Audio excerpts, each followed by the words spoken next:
Hello my dear students, তোমরা কেমন আছো? আশা করি তোমরা খুবই ভালো আছো। তো স্টুডেন্টস, আজকে আমরা এই ভিডিওতে আলোচনা করব ক্লাস 10 এর 37 নম্বর উপপাদ্য। ওকে, তো স্টুডেন্টস, ভিডিওটি শুরু করার আগে তোমরা যারা আমার এই চ্যানেলের মধ্যে নতুন এসেছো তো অবশ্যই চ্যানেলটি সাবস্ক্রাইব করবে এবং ভিডিওটি লাইক করবে। ওকে, তো স্টুডেন্টস চলো এখন ভিডিওটি শুরু করা যাক।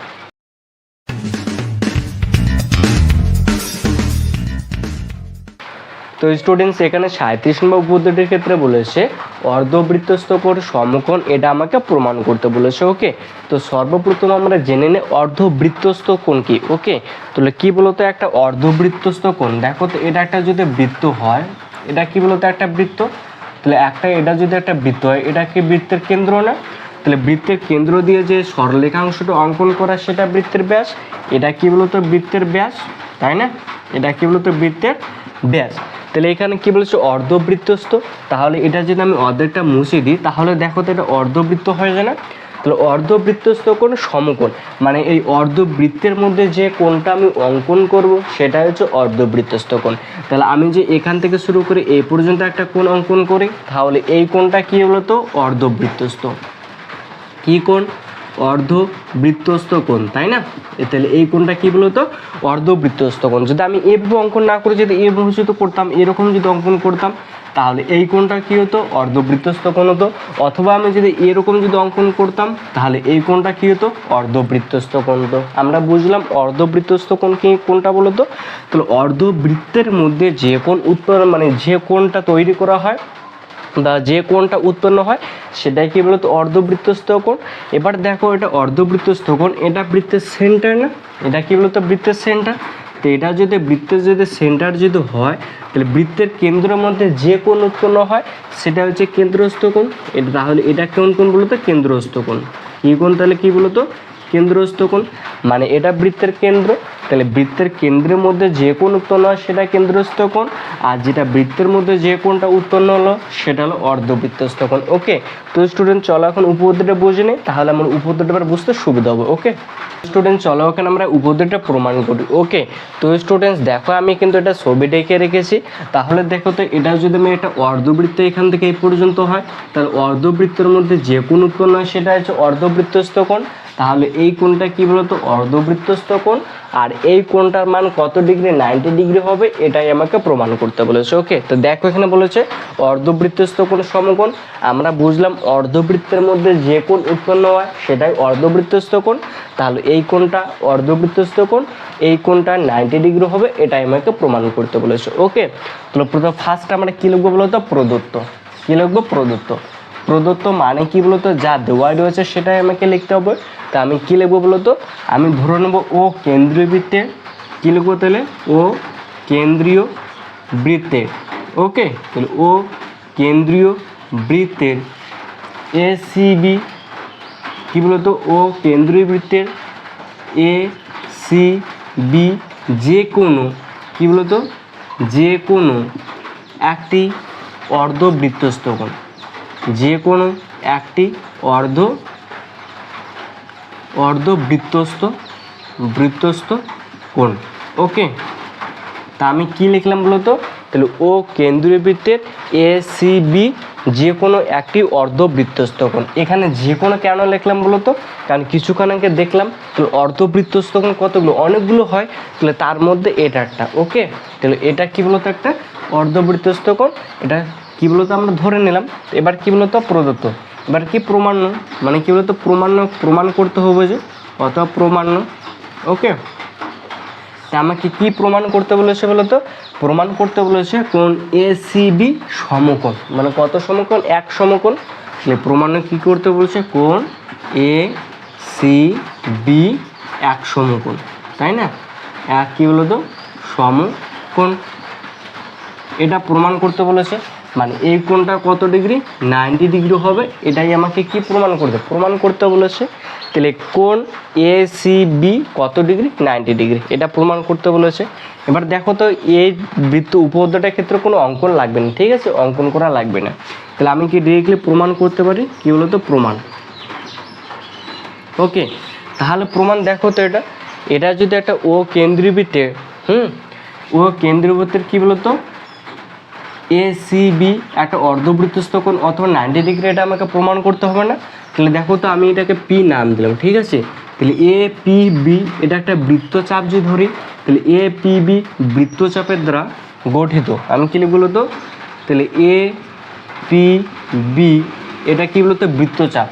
এটা যে উপরে টান দিলাম না, এটা মানে হচ্ছে বৃত্তচাপ। ওকে, তাহলে এ পি বি বৃত্তচাপের দ্বারা গঠিত, বৃত্তচাপের দ্বারা গঠিত কি বলতো? সম্মুখ কেন্দ্রস্থ কোণ। সম্মুখ কি বলতো? কেন্দ্রস্থ কোণ, সম্মুখ কেন্দ্রস্থ কোণ।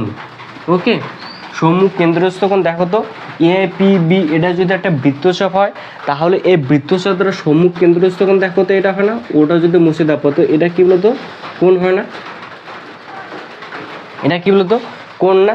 তাহলে কি এ পি বি বৃত্তচাপ দ্বারা গঠিত, তাহলে সম্মুখ কেন্দ্রস্থ কোণ এ ও বি না? তাহলে আমি কী লিখব বলতো? এ পি বি বৃত্তচাপের দ্বারা গঠিত সম্মুখ কেন্দ্রস্থ কোণ এ ও বি কী বলতো? কোণ এ ও বি, এবং ওই বৃত্তচাপ দ্বারা ওই মানে কি বলতো? এই এ পি বি বৃত্তচাপ দ্বারা ওই কি বলতো? বৃত্তচাপ দ্বারা গঠিত বৃত্তস্থ কোণ, বৃত্তস্থ কোণ। তাহলে ওই বৃত্তস্থ কোণ কোনটা দেখো তো? এ সি বি না? তাহলে কোণ কি বলতো?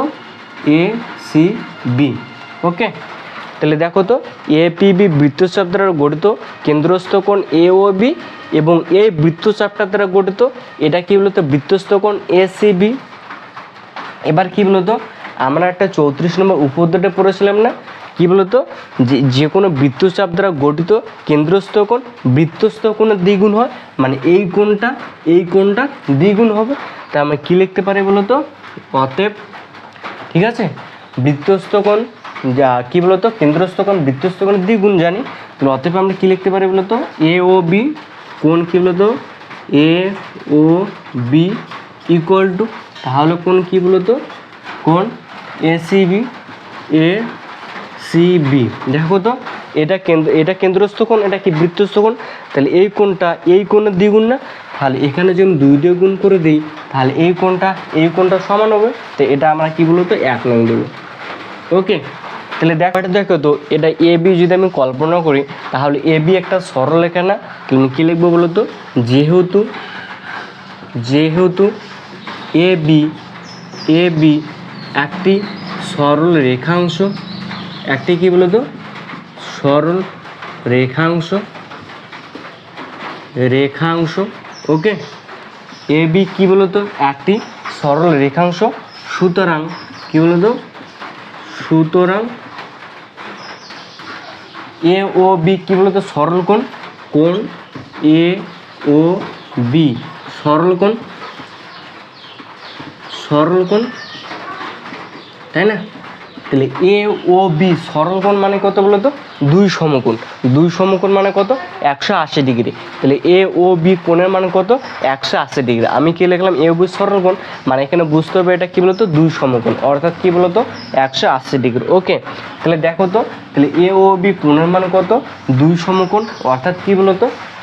অতএব কি আমি লিখতে পারবো? অতএব কি বলতো? কোণ এ ও বি ইকুয়াল টু কি বলতো? 2 সমকোণ। ঠিক আছে, 2 কি বলতো? সমকোণ, মানে এ ও বি সরল কোণ মানে কি? সমকোণ। তাই দেখো তো এখানে কী দেওয়া আছে? 1 নং সমীকরণ কী হয়েছে? A O B equal to 2 into A C B. এটা কী বলতো? 1 নং সমীকরণ দেওয়া রয়েছে। তাহলে এ ও বির মান আমি পেয়ে গেছি। এ ও বি কত? 2 সমকোণ। তাহলে এখানে এ ও বি মানে 2 সমকোণ, এটা আমরা এখানে বসিয়ে দেবো। তাহলে কী বলো তো?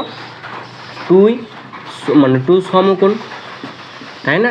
2 সমকোণ equal to 2 A B C হবে না, এ সি বি হবে, তাই না? এটা কত নং থেকে পেলাম বলো তো? 1 নং থেকে পেলাম। এটা আমরা লিখব 1 নং থেকে পেলাম। ঠিক আছে, 1 নং থেকে কী বলো তো? পেলাম। এটা তোমরা এখানে লিখে দেবে। তো দেখো এখানে কী বলো তো? 2 তাহলে ক্যান্সেল হয়ে যায়। তাহলে 2 কী বলো তো? ক্যান্সেল। এখানে তাহলে কী পড়ে থাকে? 1 পড়ে থাকে। তাহলে কী হবে বলো তো? তাহলে অতএব কোণ A C B equal to কত? 1 সমকোণ। সমকোণ, তাই না? তাহলে দেখো তো এটা কি হলো, তো প্রমাণিত। প্রমাণিত তাহলে আমাকে এখানে কি প্রমাণ করতে বলেছে? প্রমাণ করতে বলেছে এসিবি মানে সমকোণ, অর্থাৎ কি বলতো এসিবি বৃত্তস্থ কোণ যেটা রয়েছে সেটা সমকোণ অর্থাৎ 90 ডিগ্রি। তো দেখো এসিবি কত, এক সমকোণ অর্থাৎ 90 ডিগ্রি।